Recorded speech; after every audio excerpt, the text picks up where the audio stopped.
Where is our island?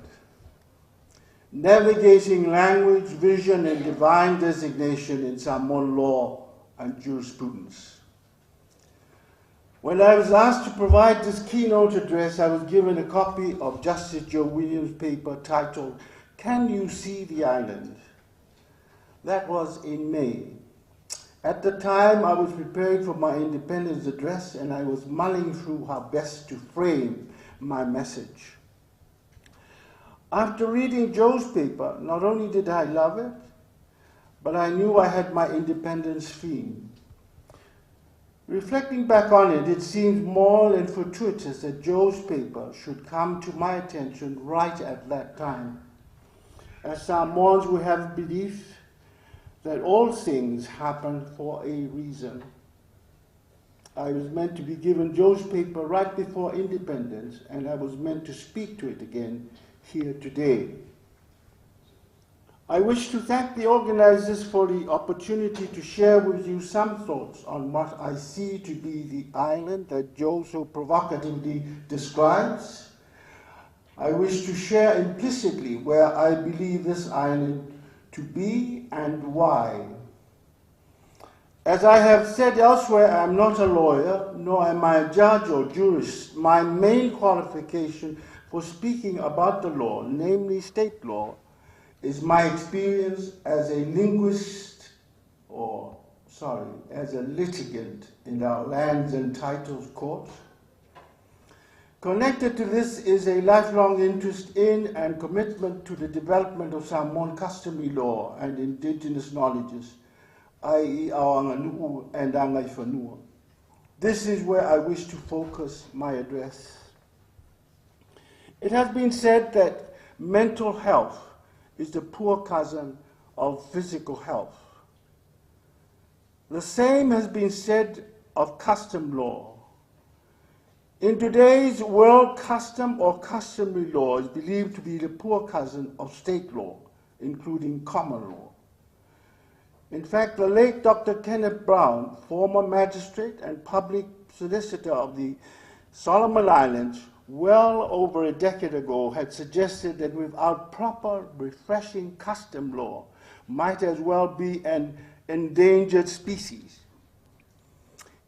In posing the question, can customary law survive in direct competition to state and imported juror models, he replied, the answer is only positive if a fresh approach to customary law is adopted.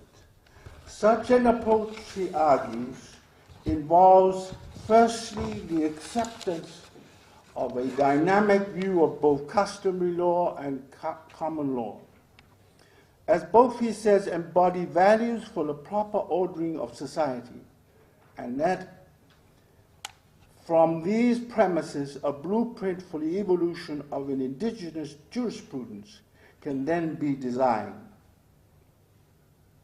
If I may say, it seems to me that the creation and actioning of this blueprint is the primary challenge for your respective societies. In 2007, I was asked to provide a paper that could help guide discussions on the development of a Samoan jurisprudence. I have drawn on it several times since then.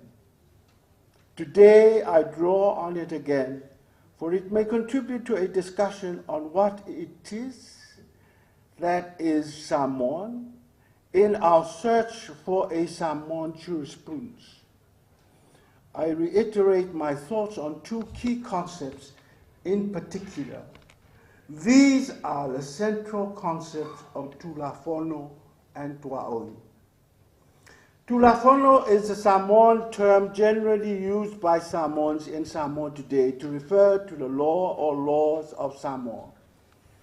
The images that usually come to mind are either of parliamentary statutes or of court with police officers, judges, lawyers, defendants, and so on. Rarely would someone imagine tulafono to refer to wise heads coming together in council. But this was what was more commonly meant by the term not so long ago. Tula is the respectful word for a chief's head. A chief's head is considered a sacred or tapu, for it is the place where wisdom and discernment resides. Whono is the word for meeting or council. In earlier times, the whono was assumed to not only involve a dialogue between the chiefly members of the council, but also a dialogue between them and God. Embodied within the concept tula whono of old was therefore a deeply held conviction that lawmaking was a deeply spiritual exercise, and if that spiritual essence was debased in any way, there would be consequences.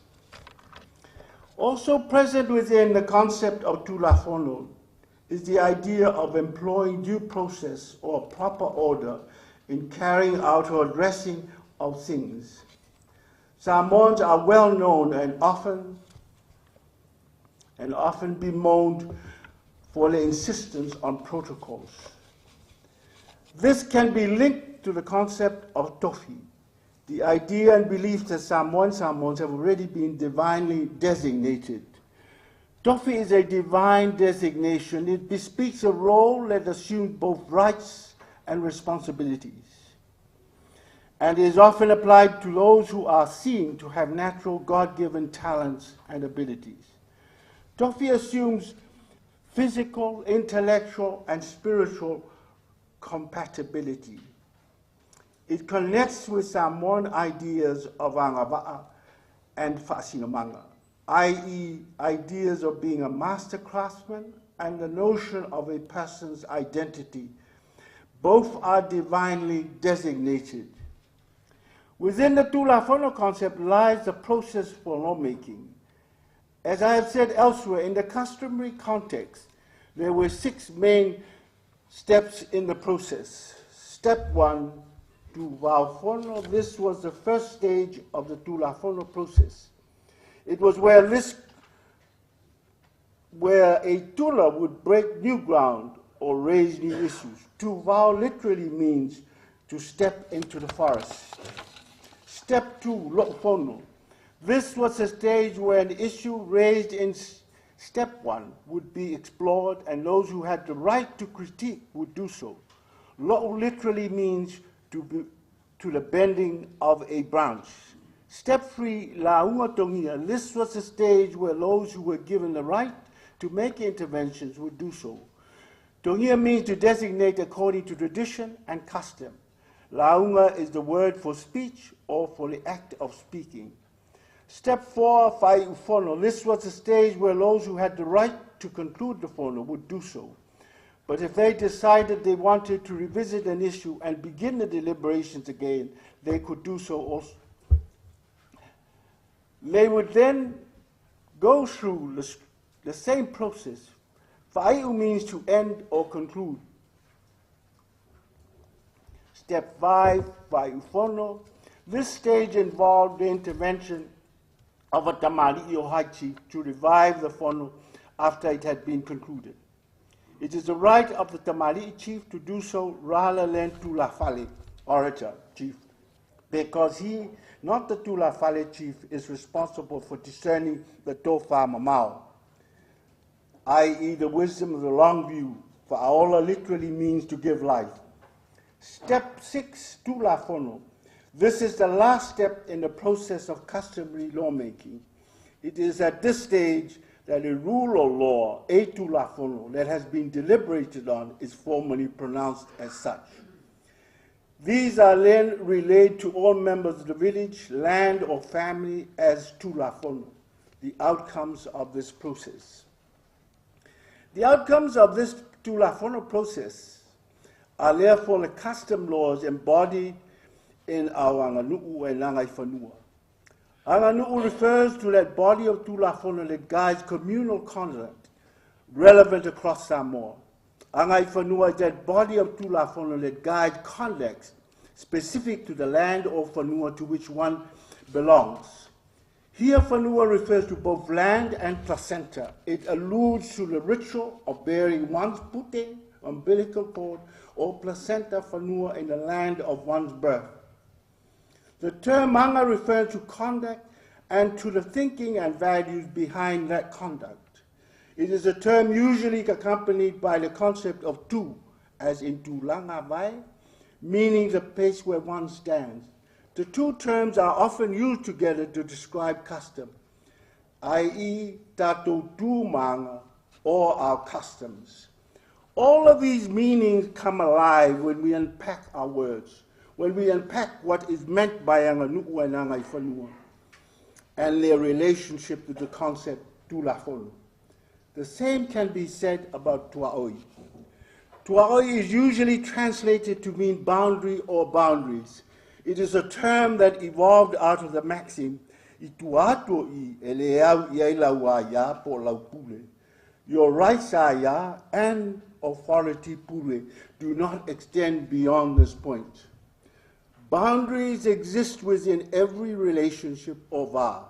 They can be physical, social, spiritual, intellectual, and so on. Tulafono exists to help another, to help protect the tuaoi within these relationships or vow. Like tulafono lays within Samoan understandings of tuaoi, a deeply held conviction in its spiritual dimensions. If a tuaoi was breached, consequences would ensue. This reflected a total belief in the interconnectedness between the spiritual and physical worlds. I want to tell a story about a character in Samoan history, King Atua, who, after arguably breaching the tuaoi between himself and his brother, himself and his tulafale, himself and God, became known as King Afofowale, literally Atua who rebels for no good reason. The story is set in an environment and during a time in pre-contact Samoa, when Samoan customary law operated without foreign imposition. The values that underpin Samoan customary law, the tulafono to which Atua was subject, were premised on the anganu'u and angawhanua of his day. Atua was the son of the first Tupua, who was in turn the adopted son of Wangutia. All three, according to Samoan historical records, held the four papa titles. This gave them the right to claim kinship over Samoa.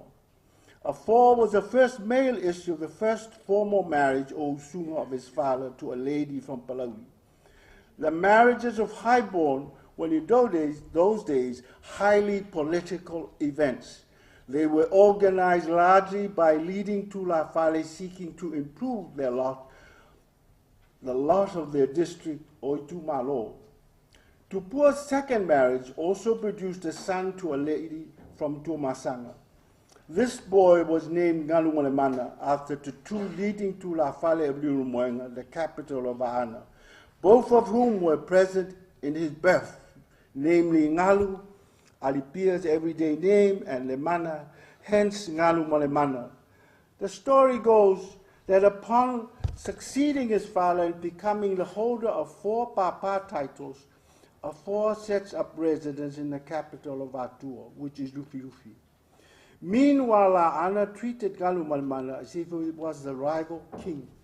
The issue came to a head, and Atua decided to assert his authority by declaring military intervention should Ngalumalemana and his supporters dare to continue. Ngalumalemana rallied his supporters in preparation for battle. The two brothers and their armies met in Falealili and were poised for war.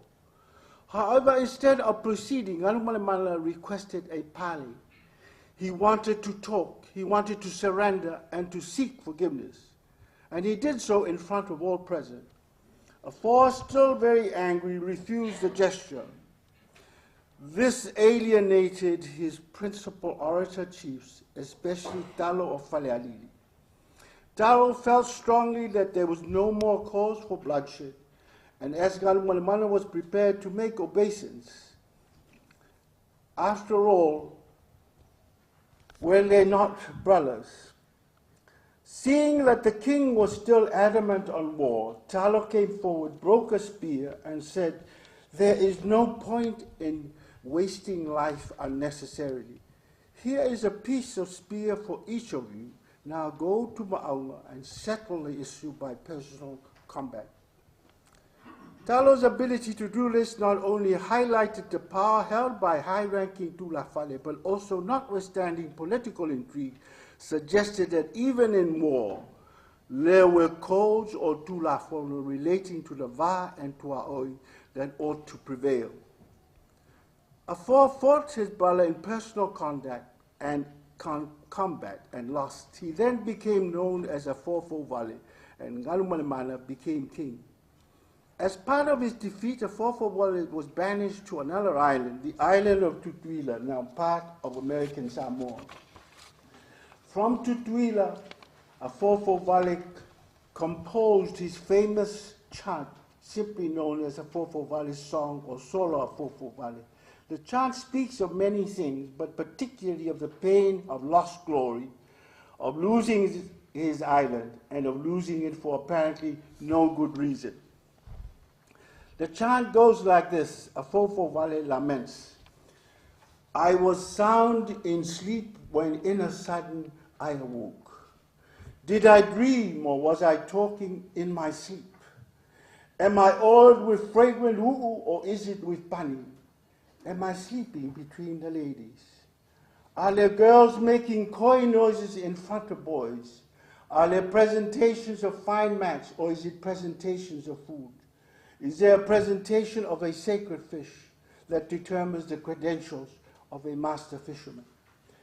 Fragrant is the moso'oi and the langa'ali, enhanced by the sea and the yasi, and the singana which add to the aroma of many fragrances. I slept on the road along my journey because I want to feel the pool of violet amma and the royal residences of Mulinu'u and Nu'osala. As is the proverb about fishing in Tuamasanga, when you place your net between the mangroves, you present the catch to Faleata.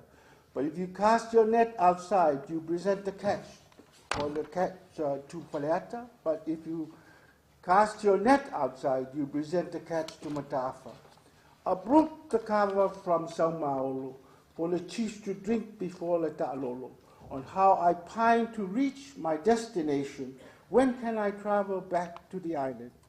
Blessed are the words of the tale, as told by the girl, Tulifauna So, live in a tide of defeat, like Tingilau who perished because of his desires. In Samoan, this solo or chant was written as follows: Moe moe lava o te ia, pesa tamiti ea, pesa tala vale vale, po wata uu, po wata pani, wata moe le vauta maitai, pisa teine le vauta ama, peni tani ngā tonga ea, peni whai ngā tau mafa, po wato aise asai le meanga, le whiri nei se o ngā wā. Manongi le moso oi ma le langa ali, whaoso le sea ma le asi, ma le sinango o te namua. O lo mo ea nei mai nei le ala, i lo fia pai i le vai o le tama, le muli nu ue ma le nu au sala, pei o le upo e whai e le whaiva o le nu o tua masanga, a puni matatonga, a e a whaleata, a puni loa a e mata afa, a tia mai awa se matama wolo, au mai se tā mawhali a tā loro. Wa nau lota fia o tāli mōlia i pere motu. Oi amu iae upu o le whagongo. Whai mai le tele o tui whanua au tuli whau na so. A lala i le tai o malolo. Ai ngase tingi lau si o lolo. I have provided both the English and the Samoan versions of the Fofo Vale's chant, as recorded by Kramer. I have also provided for your evaluation my English translation, along with Kramer's translation. I did this because the exercise of capturing context and nuance in our translations, especially of our core values and cultural concepts, is of the utmost importance. We need comparative examples. We need to take time to do this translation work, to unpack and spell out in precise terms how our core values and cultural concepts are carried, articulated, imaged, represented, and evidenced in the languages of our chants or songs. in the telling of our histories, in the naming of our places, peoples, residences, and in the framing of our legal theories, and so on and so forth. Our Samoan laws have borrowed significantly from the laws of Aotearoa, New Zealand. Getting the translation right is essential to ensuring accuracy and continuity of meaning in law, where language is power. Getting the translation wrong can have dire consequences. There are no shortcuts in this work. It is both time and resource intensive. What is needed, if I may say, is a well-funded, meticulous, and qualified research program into the evolution of changing customary practice as advocated for by Kenneth Brown. Māori have led the way in this for our region. The coming together of your two societies has therefore proved quite beneficial for Samoa in this regard. I look forward to seeing how this develops. Aotearoa and Samoa share common cultural values. We share a genealogy and oral histories. I wish to share one more story before ending my address. This is a story about our common ancestor, Lata in Samoan, or Rata in Māori. Like most oral traditions, there are many versions to the Lata or Rata story. I will tell this Samoan version, and you can compare it with yours. Lata lived in Aotearoa, Samoa, with his parents. One day, his father was killed by another in Samoa, and before Lata could catch him, he had escaped in a fast canoe. Lata decided that he would build himself a fast canoe. Also, he found some suitable trees in the forest and cut these down to make his canoe. He worked hard, and by sunset, his canoe was nearly finished. He went home to sleep. When he returned the next day, he was shocked to find that the canoe was gone. The trees were standing again as if he hadn't cut them down. He was gone. He was puzzled. Anxious to set sail before his father's murderer got too far away, he set about cutting down the trees again and worked all day. Again, just before sunset, he left his canoe and went home to rest. He returned the next day to find the same thing had happened. Mystified and frustrated, Lata set about cutting down the trees again and worked all day till his canoe was finished. This time, instead of going home, he had lived nearby, out of sight, to find out what was going on. Soon he saw female spirits appear. They danced and sang, and they danced and sang. The sticks, branches, and leaves of the trees flew up, and all of a sudden the trees were standing again. Lata appeared out of his hiding place, astounded. The spirit asked him why he was cutting down their children. He told them why. But have you sought pardon from the god of the forest before cutting them down? They asked. Lata, realizing what he had done wrong, was remorseful. He promised to seek forgiveness from the god of the forest the next day and to make an offering. The spirit saw that Lata was indeed truly sorry. When Lata returned in the morning, he found his canoe waiting for him. Overjoyed, he sought the forgiveness of the god of the forest and made his offering as promised. From that day forward, Lata never forgot the lesson of the spirits. He became a master navigator, and his voyages around the Pacific became legendary. Like most good Samoans, whangongo or tales, there is a mixture of fact and fiction. The factual bits keep it real enough, and the fiction offers just the right drama and magic to capture childhood imagination.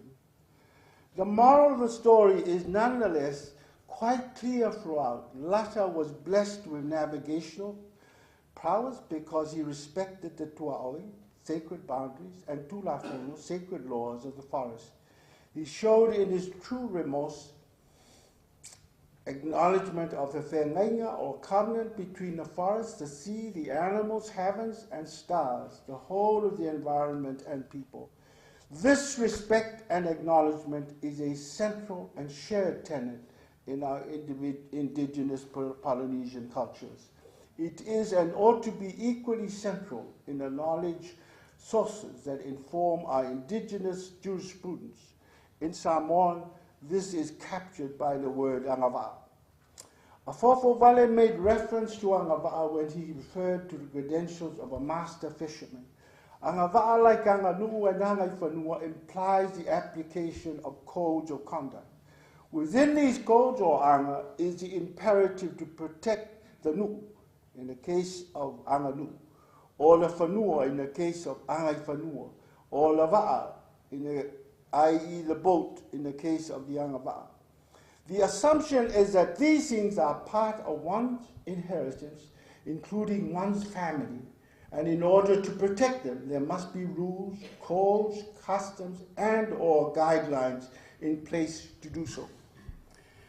The concept of angava'a is today more commonly understood to refer to having good skills and abilities, especially in leadership, to the idea of being a master craftsman. Reverend Pratt recorded in 1893 the meanings. 1. The conduct of a canoe, its qualities and behavior in the water, wafili le dai se angava'a, applied to the conduct of men. To speak of the conduct of a canoe in this way, Pratt unintentionally, I'm sure, alludes to the Samoan belief that a boat, va'a, like land for nua, people, nu'u, have a life and therefore a soul.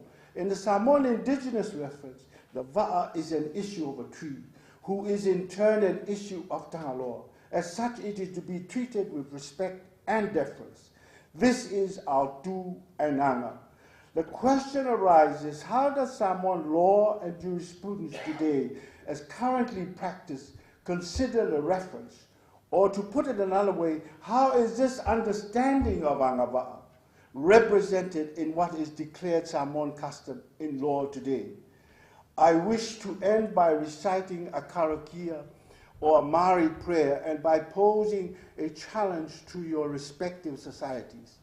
The Māori karakia or prayer was recited by Poroto, my Māori kai, chosen to accompany me to Te Whare Wananga o Aotearoa in Whakatane, when I visited the Wananga in Aotearoa in 2004. He recited this prayer, a prayer of pardon to the god of the kawakawa tree, before he picked his leaves at my request. I recite this prayer because it underlines my point about how much we share in our Polynesian indigenous reference. I recite it also as part of my parting words because it seeks your pardon for any presumption on my part, and at the same time offers encouragement and blessings upon your deliberations over the next few days. There is within it an unfailing belief that there is a continuity between present and our past. Please excuse my Māori pronunciation, but I am doing so because I believe the strongest statement I can make about kinship is to try and speak Māori. Mai ea te tupua, mai ea te tawhito, mai ea te whiwhi atu ki anga atua. Oi ka tā kinga, te Māori ko te Māori, a hua noa mai.